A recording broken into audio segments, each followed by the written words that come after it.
저는 개인적으로 운동하는 것을 좋아합니다. 또 경기를 보는 것도 좋아합니다. 좋아하는 이유는 끝까지 가봐야 결과를 알기 때문입니다. 어떻게 될지 모르기 때문입니다. 어떻게 역전될지 알 수가 없기 때문입니다. 끝까지 보는 것입니다. 보면서 언제나 기대합니다. 역전이 있지, 바뀔 수 있지, 뒤집어질 수 있지, 대역전의 드라마가 있다는 것을 알고 운동을 보기에 더욱더 그 마음으로 바라보게 되는 것입니다. 우리 인생도 마찬가지입니다. 우리 인생 가운데에도 언제나 하나님의 주신 역전의 순간들이 있습니다. 어떤 분들은 죽을 때가 되어서 대역전의 드라마를 역전극이 벌어지게 되기도 합니다. 아무도 모릅니다. 끝까지 가야 하는 것입니다. 사도 요한이 살던 데는 특별히 짐승의 표를 받지 않고는 먹고 살 수 없는 시대였습니다. 짐승을 경배해야만 마치 구원받는 것처럼 여겨지던 시대였습니다. 마치 오늘 우리가 세상에 취하고 세상을 따라가지 않으면 이 땅에서 살 수 없는 것처럼 여겨졌던 그 시대가 2000년 전에도 동일하게 비롯되었던 것입니다. 짐승의 표를 받지 않으면 오히려 세상 사람들의 심판을 받아야만 했고, 짐승의 뜻을 거슬리면 사회의 주류에서 밀려나는 소외된 삶을 살아가야 했습니다. 여러분 기억하십시오. 우리는 최후의 승리를 보장받은 사람들입니다. 과정에서는 실패할 수도 있습니다. 넘어질 수도 있습니다. 무너질 것처럼 보일 수도 있습니다. 거의 진 거나 다름없이 보일 수도 있다는 것입니다. 그러나 결국 우리는 승리합니다. 왜 그럴까요? 우리 주님께서 십자가의 죽음과 부활로 그 사탄의 권세 아래 있는 우리를 위하여 이미 승리의 교두보를 만들어 주셨기 때문입니다. 여러분, 승리의 교두보가 이미 세워졌다는 것을 기억하십시오. 여러분, 이 교두보는요, 적진 한가운데 세워진 거예요. 이미 주님께서 깃발을 꽂으신 겁니다. 이겼다. 나의 부활로 끝이 났다. 어떠한 어둠의 세력도 너희들을 삼키지 못할 것이다. 이미 주님은 승리하신 것입니다. 그런데요, 아직은 아닙니다. 완성된 것은 아닙니다. 언젠가요? 주님이 다시 오시는 그날입니다. 그때야 비로소 모든 것이 완성됩니다. 짐승을 경배하던 자들은 영원한 심판을 받게 될 것이고, 끝까지 믿음을 지킨 자들, 견딘 자들, 감당한 자들은 하나님의 영원한 상급으로 구원을 얻게 되는 것입니다. 여전히 우리에게 싸워야 할 싸움이 있습니다. 그 싸움이 없도록 기도할 이유가 없습니다. 그 싸움은 있는 것입니다.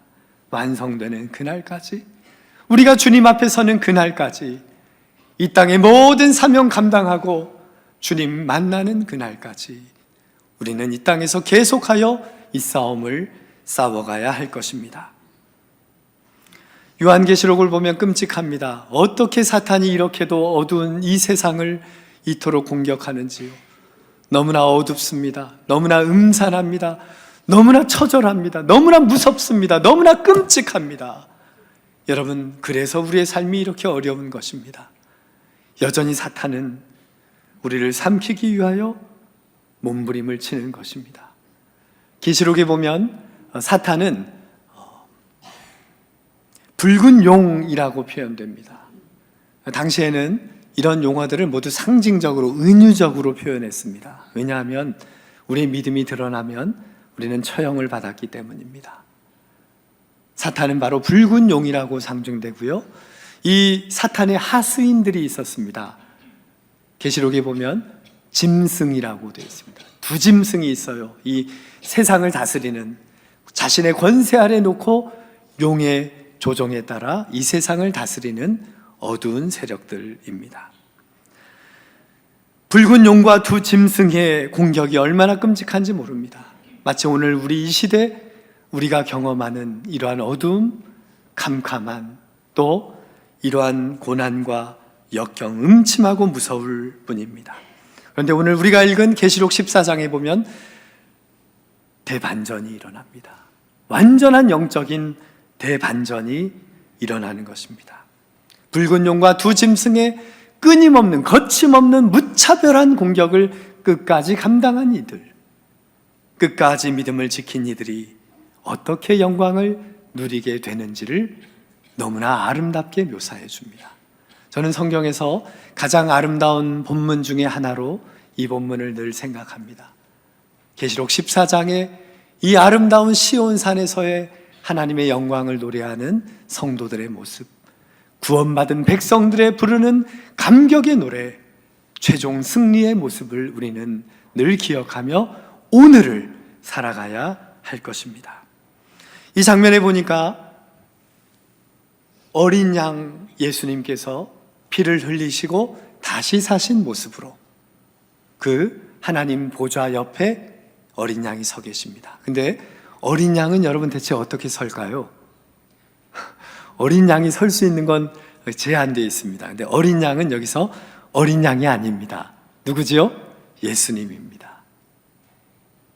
우리를 위하여 피를 흘리시고 대속하신 의미로 어린 양이라고 상징적인 표현을 한 것입니다. 오늘 본문에는 예수님께서 어린 양의 모습으로 이렇게 구원의 손을 펼치시는 모습이 나타납니다. 그 어린 양 예수님은 하늘 보좌 옆에서, 그리고 하나님 아버지 앞에서 온 우주를 향하여, 우리를 향하여 이렇게 발을 벌리십니다. 그런데 여러분, 건너편에 누가 있는 줄 아세요? 여전히 붉은 용과 두 짐승이 있습니다. 마지막까지 발악하는 것입니다. 마지막까지 우리를 삼키려고, 우리를 망하게 하려고, 여기서 끝내려고 몸부림을 치는 것입니다. 그러나 기억하십시오. 붉은 용과 두 짐승의 세계에 여러분 마음이 무너지셔서는 안 됩니다. 우리에게는 하늘 보좌가 있고 우리를 향하여 구원의 손을 펼치시는 어린 양 예수님이 있음을 굳게 믿고 살아가시는 여러분 되시기를 바랍니다. 그 어린 양과 하나님 보좌가 있는데요, 거기에 둘러싼 분들이 있어요. 누군지 아세요? 14만 4천의 성도들입니다. 14만 4천의 성도들이 있음을 기억하십시오.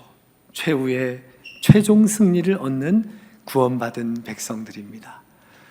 이단들은 요 숫자 하나에 목을 메어서 14만 4천을 채우려고 몸부림을 칩니다. 아직도 2만이 티오가 남았으니 어서 오세요 이러면서 우리를 유혹합니다. 여러분, 넘어가지면 안 됩니다. 이 숫자는 하나님의 구원을 선물로 받은 백성들의 완전한 수를 의미하는 것입니다. 결국 하나님은 우리 모두를 하나님의 방법으로 구원하심을 우리에게 보여줍니다. 여전히 우리는 치열한 영적 싸움에 이 땅을 살아가고 있습니다. 그러나 기억하십시오. 우리의 눈을 들어 하늘 보좌를 바라보면 거기엔 우리 어린 양께서 여전히 우리를 향하여 구원의 손을 펼치시고 하늘 보좌 옆에서 우리를 기다리는, 우리를 맞이하는, 우리를 응원하는 하늘의 천사들, 구원받은 성도들이 새 노래로 하나님을 노래하고 있는 것입니다.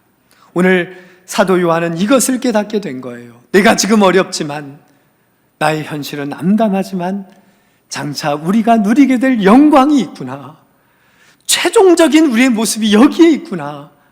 이 땅이 아니구나. 저 하늘 보좌이구나. 하나님의 예비하신 최종 승리가 우리에게 있음을 깨닫고 그는 이제 눈을 들어 하늘을 바라보게 된 것입니다. 사도 요한은 지금 환상을 봅니다. 그런데요, 환상을 이렇게 보는데 처음에는 꿈인지 생시인지 몰랐겠지요. 그런데 갑자기 큰 음성 하나가 들려요. 뭐냐 하면 이런 음성이에요. 보라! 한번 따라 하실까요? 보라! 여러분, 정말 보고 계십니까? 정말 여러분들은 들리는 것을 정말 듣고 계십니까? 눈에 보이는 것을 정말로 보고 계십니까? 여전히 들어야 할 것을 듣지 못하고, 보이는데 보지 못하고, 나의 마음이 여전히 딴 데 현혹되어 있다면 쓸데없는 일에 나의 귀와 나의 눈과 나의 마음이 빼앗겨 버렸다면, 그러한 것들 때문에 날마다 혼동하고 흔들리고 어려워 갈팡질팡하는 우리가 있다면, 오늘 이 하나님의 음성을 우리는 귀 기울여 들어야 합니다.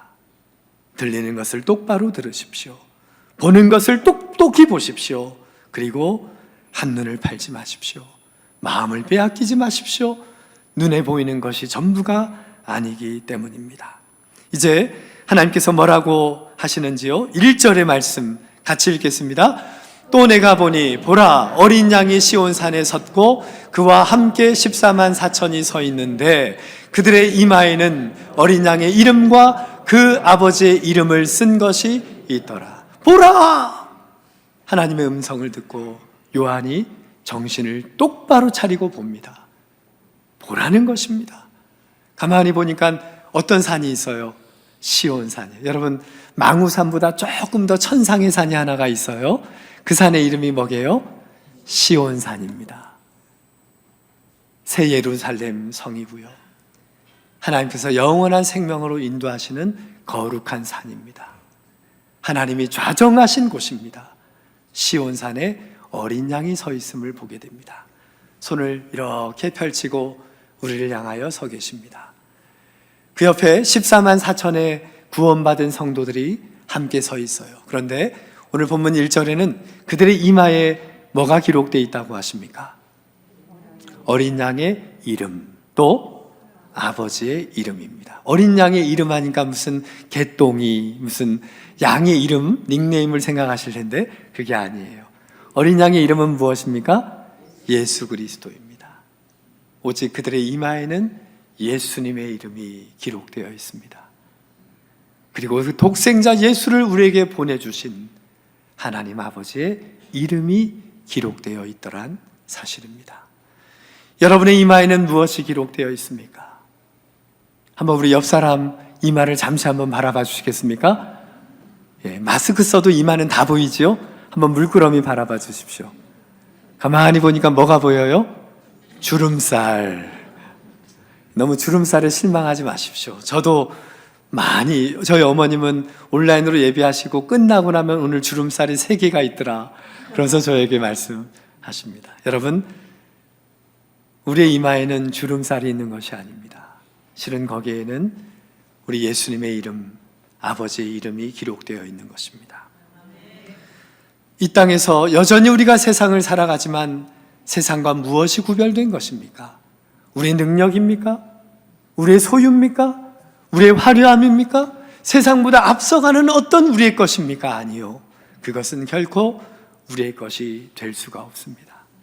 오직 우리는 나의 이마에 예수님의 이름, 아버지 하나님의 이름만을 드러내고 그것을 자랑하고 그것이 나의 영광이요 끝까지 내가 붙들어야 할 사명임을 고백하며 이 길을 걸어가시는 여러분 되시기를 바랍니다. 한번 따라 하시겠습니다. 자신의 소속을 밝혀라. 나의 신분을 밝히십시오. 내가 누군지 솔직하게 얘기하십시오. 그리고 나는 예수님의 사람임을 고백하십시오. 하나님은 우리 이마에 다른 것을 주신 것이 아닙니다. 인침을 주신 것입니다. 넌 내 거야. 여러분, 사랑하는 사람에게 뭐가 제일 좋은 고백이게요? 제가 좀 전에 힌트 드렸죠. 따라 하시겠습니다. 넌 내 거야. 오늘 집에 가서 꼭 배우자에게 하십시오. 아니면 자녀들도 좋습니다. 가장 사랑의 표현이 넌 내 거예요. 주님이 우리에게 딱 인쳐주신 것입니다. 얜 내 거야. 누구한테 하신 말씀이게요? 사탄에게요. 건들지 마. 건들면 너 손 이렇게 된다는 것입니다. 하나님은 우리에게 인쳐주신 거예요. 여러분, 여러분의 이름을 이마에 기록하고 다니지 마십시오. 내가 이룬 것, 내가 소유한 것, 내가 갖고 있는 것을 드러낼 것이 아니라, 내 능력을 드러내는 것이 아니라 끝까지 주님의 이름을 자랑하고 그것을 드러내시는 모든 성도들 되시기를 진심으로 바랍니다. 이것은 영안이 열린 사람만 볼 수 있어요. 여전히 우리에게 그 눈이 가려져 있습니까? 주님, 영의 눈을 열어주십시오. 기도하십시오. 그것을 보는 것이 이 어려운 세상을 이기는 유일한 길입니다. 우리 앞에 놓여있는 수많은 위험으로부터, 위기로부터 우리의 영안이 열려서 하나님의 사람임을 바라보고 하나님께서 이 사람을 인쳐주셨음을 기억하며 그 사람을 끝까지 사랑하고 끝까지 품고 끝까지 이 여정 걸어가시는 모든 성도들 되시기를 주님의 이름으로 축원합니다. 세상은 두 종류의 하나예요. 이마에는 오직 하나님의 이름, 그리고 짐승의 이름입니다. 여러분, 왜 우리 사람들이 짐승처럼 살아가는 줄 아십니까? 이마에 짐승의 이름이 기록되어 있기 때문입니다. 하나님의 이름, 예수 그리스도의 이름이 적혀져 않는 모든 이들을 사탄은 자신의 하수인으로 삼기를 원하기 때문에 그런 것입니다. 그래서 이기적으로 살아갑니다. 그리하여 거짓으로 살아갑니다. 욕망을 따라 살아갑니다. 남을 해하며 공격하며 살아가는 것입니다. 이마에 표를 받았으므로 우리는 표를 준 자의 소유가 되는 것입니다. 여러분, 짐승의 소유입니까? 하나님의 소유입니까? 이것을 분명히 할 때 우리는 두 가지의 모든 좋은 것을 걷는 길이 아닌 오직 하나의 길만을 걷게 될 것입니다. 끝까지 하나님의 소유된 백성으로 하나님의 이름과 예수님의 이름만을 드러내며 영광 돌리시는 여러분 되시기를 진심으로 바랍니다. 두 번째, 세상과 구별된 백성의 모습은 고난 중에도 새 노래를 부른다는 것입니다. 한번 따라 하시겠습니다. 새 노래를 불러라. 본문 2절, 3절의 말씀입니다. 같이 읽습니다. 내가 하늘에서 나는 소리를 들으니 많은 물소리와도 같고 큰 우레소리와도 같은데 내가 들은 소리는 검은 고 타는 자들이 검은 고를 타는 것 같더라. 그들이 보좌 앞과 내 생물과 장로들 앞에서 새 노래를 부르니 땅에서 속량함을 받은 14만 4천 밖에는 능히 이 노래를 배울 자가 없더라. 하늘에서 노래소리가 들리는 거예요. 눈을 들어보니까 하늘의 노래소리. 저는 이미 아까 우리 찬양대 소리를 들으며 하늘의 소리를 다 들었어요. 근데 오늘 본문에는 대체 그 소리가 어떤 소리인지 얘기해줘요. 첫 번째, 어떤 소리랍니까? 많은 물소리와도 같대요. 여러분, 물이 쏟아지는 그 맑은 소리를 들어보셨습니까? 또 어떤 소리와 같대요? 큰 우레소리. 여러분, 우레소리는 너무나 웅장합니다. 정말 하늘이 갈라지는 그러한 웅장한 장엄한 소리가 들리지요. 여러분, 하늘의 새 노래는 이러한 노래입니다. 또 세 번째는 검은 고를 타는 것 같더라. 이 성경의 번역자는 검은 고를 가장 아름다운 그런 악기로 생각하고 번역을 하였습니다. 그러니까 그러한 이 천상의 악기라는 거예요.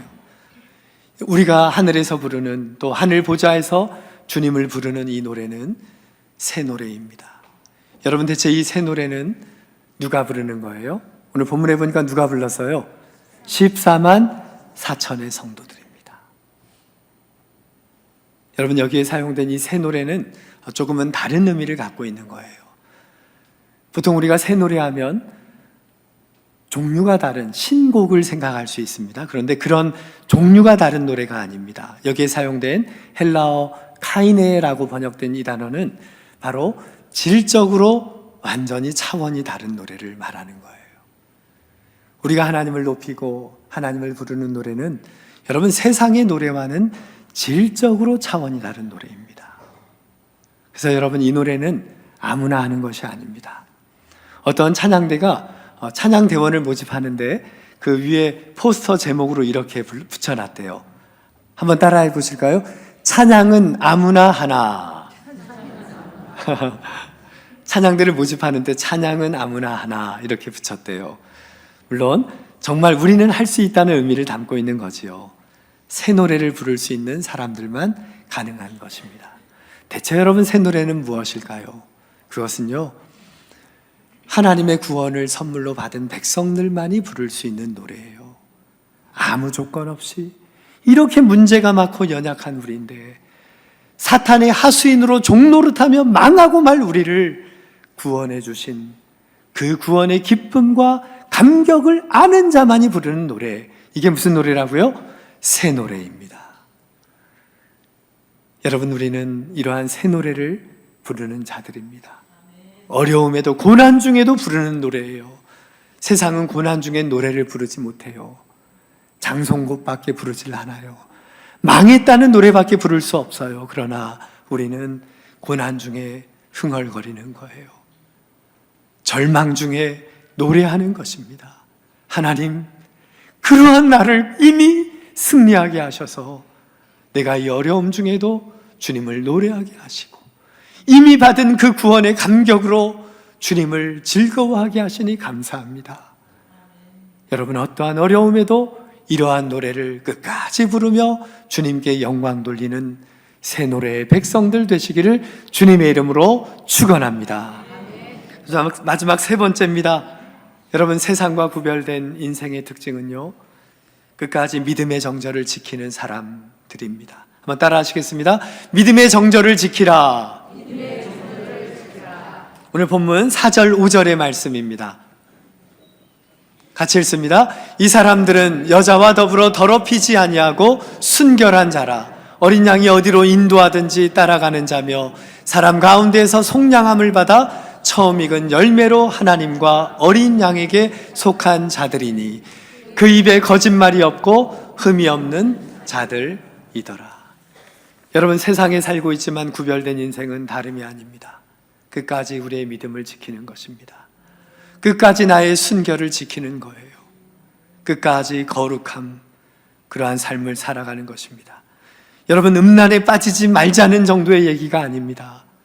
정말 우리가 이 땅에서 누구를 섬기고 있는지, 정말 헛된 우상을 섬기며 날마다 무릎 꿇고 경배하며 그 길을 쫓는 인생은 아닌지를 생각해 보라는 것입니다. 세상은 우리를 가만 놔두지를 않습니다.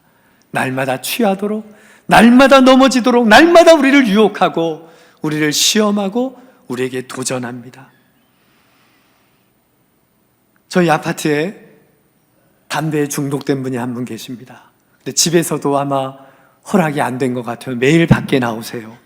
온종일 밖에서 담배 펴보셨습니까? 그런 분 보고 싶으면 저희 아파트 앞으로 오십시오. 정말 온종일 새벽부터 밤늦게까지 피십니다. 그런데요, 그분과 종종 엘리베이터에서 마주칩니다. 잠깐의 시간을 마주쳤는데, 그리고 집에 들어가면 저의 자녀들이 저를 향하여 아빠 담배 피다 왔어? 뭐라고 대답해야 됩니까, 여러분?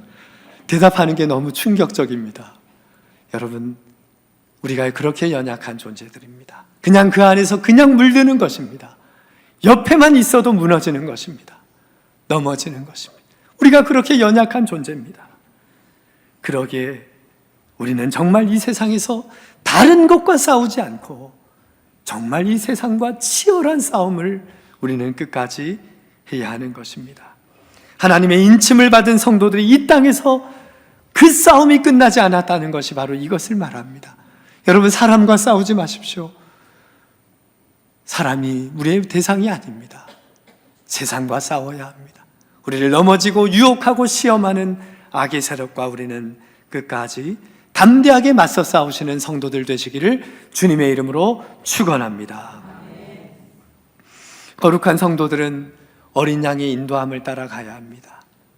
여러분, 길이 막혀 머뭇거리시는 분들 계십니까? 길이 끝난 것처럼 여겨지는 분들 있습니까? 절호의 기회입니다. 이제 내 길 접고 이제 정말 어린 양의 인도함 따라 걸어갈 절호의 찬스입니다. 어린 양의 인도하시는 대로 그 길을 걸어갈 때 잊지 말아야 할 것은 어린 양의 가신 길을 가야 한다는 거예요. 십자가의 길입니다. 희생의 길입니다. 헌신의 길입니다. 나눠야만 하는 길입니다. 나를 버려야만 하는 길입니다. 어린 양의 길은 그래서 좁습니다. 외길입니다. 오직 생명의 길이기 때문입니다. 그 길만이 살 길이고 크고 화려한 길은 결국 낭떠러집니다. 우리는 오늘 주님께서 우리를 향하여 이 세상에 한복판에 살아가지만 나의 인도함을 따라가라. 나를 믿고 이 길을 같이 가자. 내가 너보다 먼저 그 길을 갔으니 내가 너의 길을 예비하고 준비하마 말씀하십니다. 여러분, 인생을 너무 피곤하게 살지 마십시오. 너무 경직된 채로 살지 마십시오. 나의 것에 갇혀서 내 시각으로 세상을 바라보면 날마다 절망하고 날마다 원망하는 삶을 포기하시기 바랍니다. 그러면 새로운 길이 열립니다. 주님과 함께하는 구별된 인생의 길, 거룩한 길, 생명의 길입니다.